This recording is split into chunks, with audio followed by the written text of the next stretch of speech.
Salut, c'est Vince pour lemusicien.fr, j'espère que tu vas bien.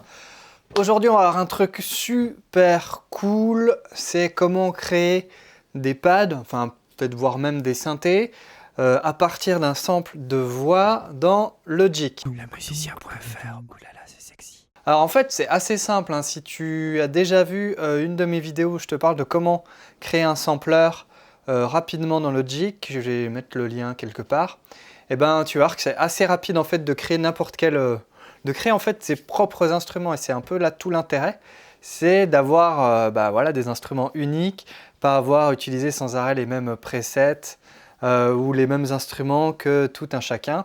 Parce que c'est quelque chose que tu remarques, hein, comme on utilise tous plus ou moins les mêmes logiciels. Voilà, moi j'ai déjà entendu des titres où « Ah putain, il a utilisé la même boucle que moi j'ai utilisé, etc. » Donc voilà, c'est important de créer, pour créer son propre son et son originalité, voilà, d'un peu creuser les choses.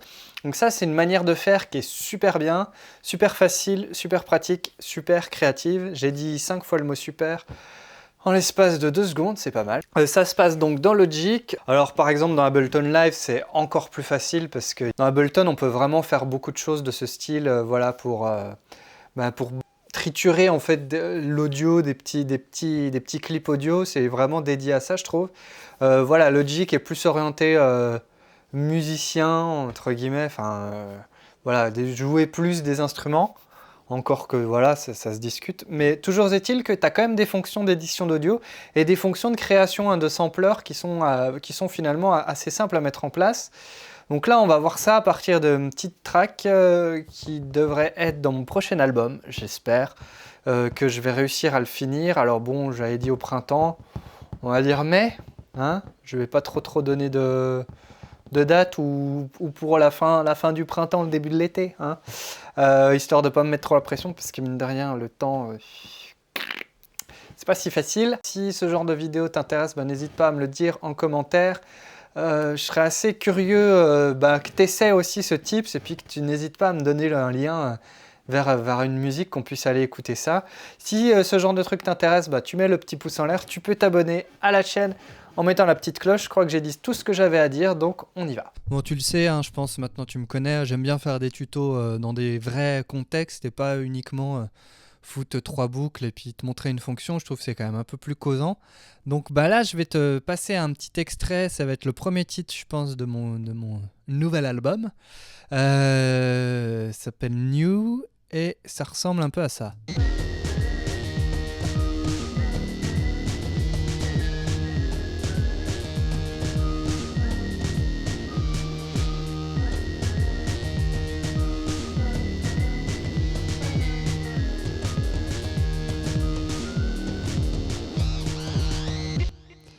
Voilà, donc c'est assez basique, espèce de marche un peu.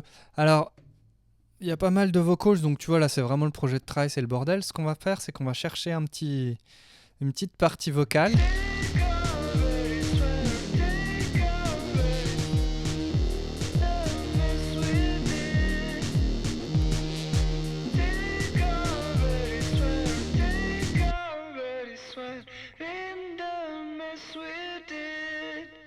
Peut-être pas là. Ça, c'est des prises que j'ai faites à l'arrache avec mon Zoom H4n en mode carte son, hein. Et du coup, tu peux utiliser le micro intégré en fait. Donc, ça te fait en fait une carte son portative.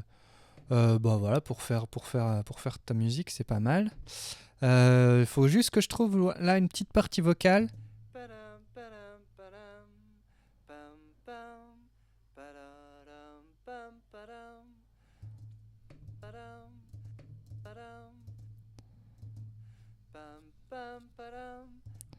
Peut-être ça.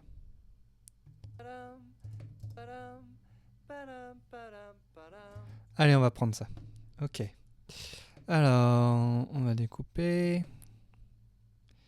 Voilà. Bon, alors je vais juste muter ça. Ok. Alors, ce que je vais faire pour pouvoir retravailler facilement mon audio, parce qu'on va pas quand même se contenter de ce petit truc-là, c'est que je vais faire un bounce en place. Hein, quand tu veux remodifier, retriturer retriturer des choses. C'est important, voilà, pour, si tu veux, conserver ta source d'origine, de faire des boons en place. Enfin, voilà, c'est fait pour ça, donc faut pas s'en priver. Donc je vais faire ça. On va faire ça. On va mettre sample voix. Hop. Voilà. Donc je me retrouve avec mon petit sample. Bon, c'est pas ouf, mais je pense que ça peut schémar. Alors, première chose, je vais augmenter là le gain. On a un truc. Ok, je vais rajouter des petits fades.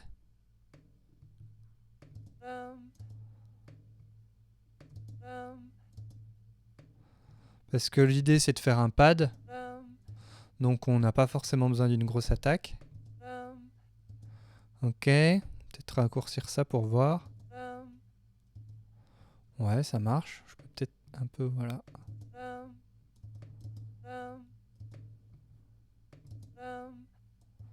Ah, c'est peut-être mieux comme ça. Peut-être plus long comme ça. Bon, on va s'en contenter pour l'exemple. Je pourrais éventuellement flexer, rallonger ou raccourcir, ça dépend, mais là j'ai envie de le rallonger. Le clip audio, donc pour ça, hein, tu maintiens Alt, puis tu vas sur les bords de ton clip, et puis tu essaies d'étendre un peu. On va voir ce que ça dit.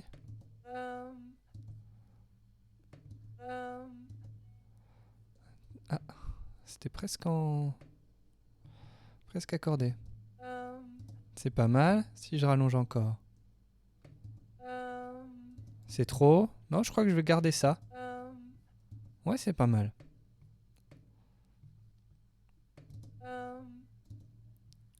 Bon, de toute façon, c'est pas oufissime, hein, mais... l'idéal, c'est d'avoir de base un bon... Comment dire ? Un bon matériel sonore. Donc, en fait, une vraie prise voix avec, voilà, un son correct. Bon, on va s'en contenter. Donc là, ce que je vais faire, hein, c'est l'astuce très simple. Faut juste que... Ça fait longtemps que j'ai pas fait un sampler, puisqu'elle apparaît plus dans mes raccourcis, là. C'est convertir, voilà, en nouvelle piste échantillonneur. Voilà. Donc là, en fait, il va me créer, hein, mon sampler. Donc la plage de note de déclenchement, on va dire qu'on va pouvoir jouer du Do1, voilà, au Do2. Hein. Bon, là, c'est arbitraire, mais voilà, comme ça crée un peu une base. Donc voilà ce qu'il nous fait. En gros, on se retrouve avec... Donc une piste de XS, hein, avec déjà la note MIDI qui correspond à la hauteur de cette note-là. Donc déjà là, je peux... Bon, je vais supprimer ce truc-là. Hop, mais normalement...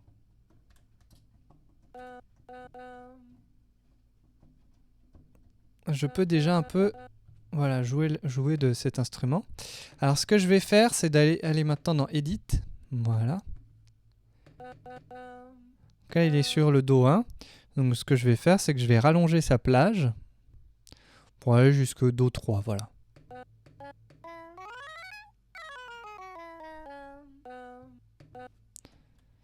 Donc là, normalement, je peux en jouer. Hein.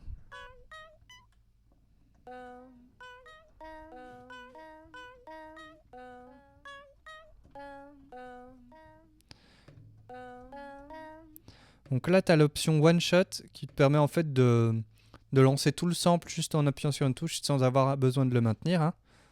Parce que sinon, ça coupe. Alors que là,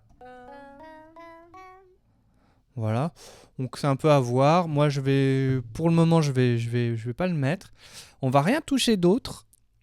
Hop. On va faire enregistrer. Donc là, normalement, je peux déjà... jouer un peu de mon sample. Je vais monter un peu le volume parce que il s'en passe des choses dans ce mix, hein, qui n'est pas mixé.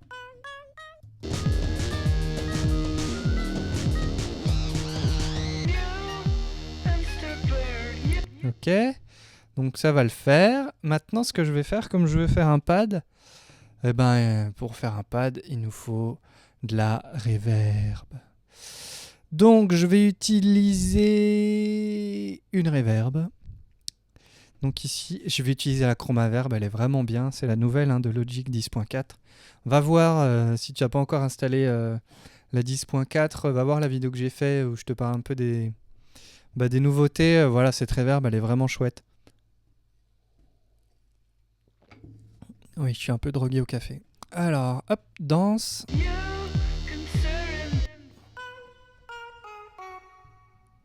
Ok. Donc si tu veux faire des trucs type électro avec les petites voix un peu très typiques du moment, voilà, c'est un peu comme ça qu'il faut procéder, quoi.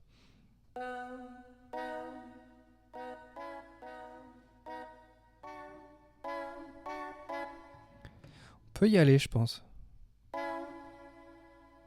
Ok, on va augmenter le wet, on va baisser un peu le drive. C'est pas mal.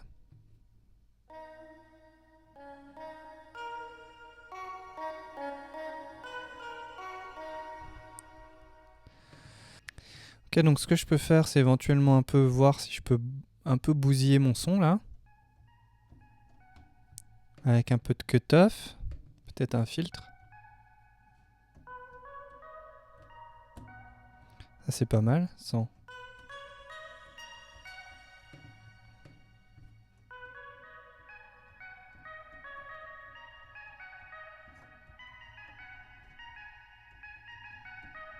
Ok, donc ça c'est pas mal. Et ensuite je vais augmenter l'attaque. Histoire d'avoir un truc plus coulant.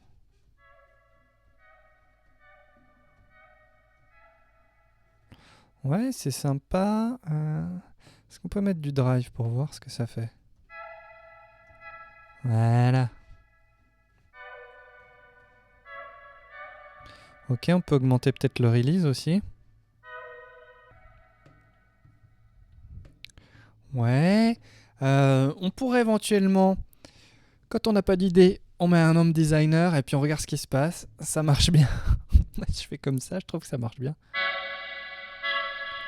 Ah, tout de suite, on est ailleurs, donc ça c'est cool. Je vais couper cette reverb là. On va se mettre un petit truc un peu cheap pour voir.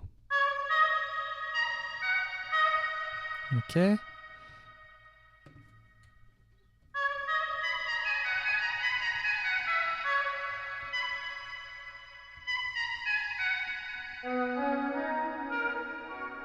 Ah, il est pas si mal mon synthé, tu vois.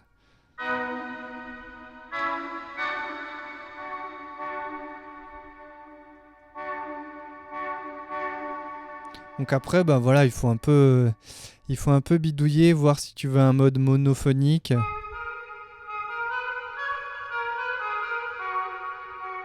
Ou un mode plutôt polyphonique.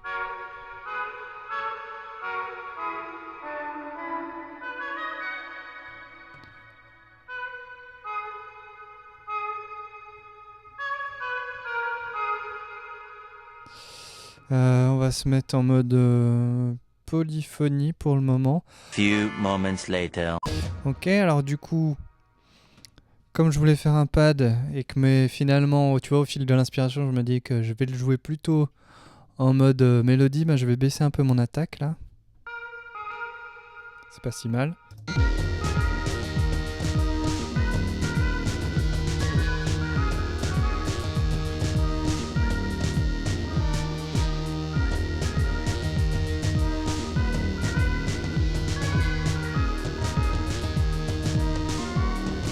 Ok, c'est pas mal. Je vais augmenter un petit peu le champ d'action de ce sample, ce qui te permet en fait de charger plusieurs samples et d'avoir plusieurs zones du synthé, c'est à ça que ça sert, qui vont jouer différents samples. Mais là comme ça je peux jouer plus aigu.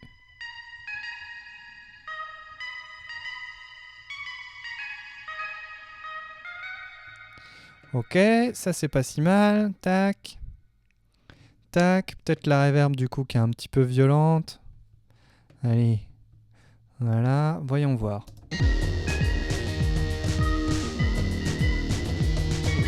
Et un lectaf c'était pas si mal en fait.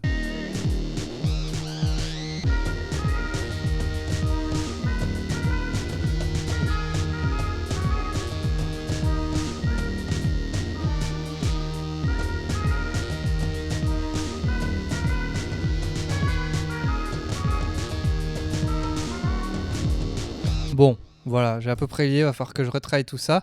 Mais je pense que ça va te donner comme ça un petit peu du grain à moudre, des idées pour explorer et puis pour recycler en fait tes pistes. Hein. C'est ni plus ni moins ça. Si t'es bloqué, bah, tu vas te dire, tiens, je vais peut-être faire un instrument à partir de telle ou telle piste et puis on va voir ce qui se passe.